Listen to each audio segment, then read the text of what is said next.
అందరికీ నమస్తే అండి. మందార ఆయిల్ అనేది ఎలా రెడీ చేయాలనేది చెప్తాను. ఇది చాలా సింపుల్‌గా మనం ఇంట్లోనే తయారు చేసుకోవచ్చు. ముందుగా మనం మందార పువ్వుని తీసుకోవాలి. ఈ మందార పువ్వులనేది హెయిర్ అనేది షైన్ రావటానికి బాగా ఉపయోగపడుతుంది. హెయిర్‌కి కావాల్సింది మెయిన్ ఈ మందార పువ్వేనండి. మందార ఆకుల్ని కూడా తీసుకోవాలి మనం. నేను 1 మంత్‌కి సరిపడే ఆయిల్‌కే చూపిస్తున్నానండి. కరివేపాకు కూడా ఒక బౌల్ నిండా తీసుకోవాలి. మెంతులు కూడా ముప్పావు కప్పు తీసుకుంటే సరిపోతుంది. మందార పూలు, మందార ఆకులు, మెంతులు, కరివేపాకు అనేది తీసుకోవాలి. ముందుగా మనం స్టవ్ ఆన్ చేసి గిన్నె పెట్టుకొని అందులో ఆయిల్ అనేది వేయాలండి. అది కొంచెం హీట్ అయ్యాక మనం మందార పువ్వులు అనేది వేయాలి.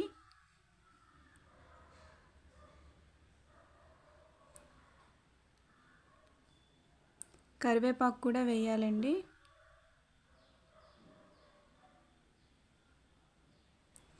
మెంతులు కూడా వేయాలి. మందార ఆకుల్ని కూడా మనం వేయాలి. స్పూన్తో ఒకసారి మొత్తం కూడా కలుపుకోవాలి.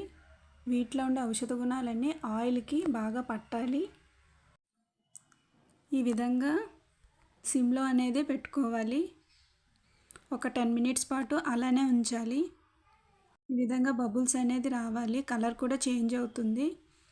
బయట ఉన్న పొల్యూషన్కి హెయిర్ మొత్తం డ్యామేజ్ అవుతుందండి. ఇలాంటి ఆయిల్ని తయారు చేసి రాసుకోవడం వల్ల మనకి మంచి రిజల్ట్ అనేది ఉంటుంది. దీనిలో ఉండే మందార పువ్వు, మందారాకు, కరివేపాకు, మెంతులు కూడా 4 కూడా బెస్ట్ అండి. ఎటువంటి హానికరం అనేది దీంట్లో ఉండదు. బయట కొనుక్కునే కంటే మనం ఇంట్లోనే రెడీ చేసి రాసుకుంటే బెస్ట్ అండి. ఇది చల్లారాక ఒక క్లాత్లో వేసుకోవాలి. ఈ విధంగా వడకట్టుకుంటే సరిపోతుంది. ఆయిల్ కూడా గ్రీన్ కలర్లోకి ఉంటుందండి. మనం డబ్బాలో స్టోర్ చేసుకోవచ్చు. బయట ఉండే పొల్యూషన్కి అయితే హెయిర్ మొత్తం డ్యామేజ్ అవుతుందండి. ఇలాంటి ఆయిల్ని ఇంట్లో తయారు చేసి రాసుకోవడం వల్ల మంచి రిజల్ట్ అనేది ఉంటుంది. ఆయిల్ అనేది తయారైందండి. ఈ ఆయిల్ అనేది వాడడం వల్ల హెయిర్ అనేది బ్లాక్ అవుతుంది, సిల్కీ అవుతుంది, గ్రోత్ అనేది వస్తుంది. ఈ వీడియో కనుక మీకు నచ్చితే లైక్ చేయండి, షేర్ చేయండి, సబ్స్క్రైబ్ చేయండి. సర్వే జన సుఖినో భవంతు, లోకా సమస్త సుఖినో భవంతు.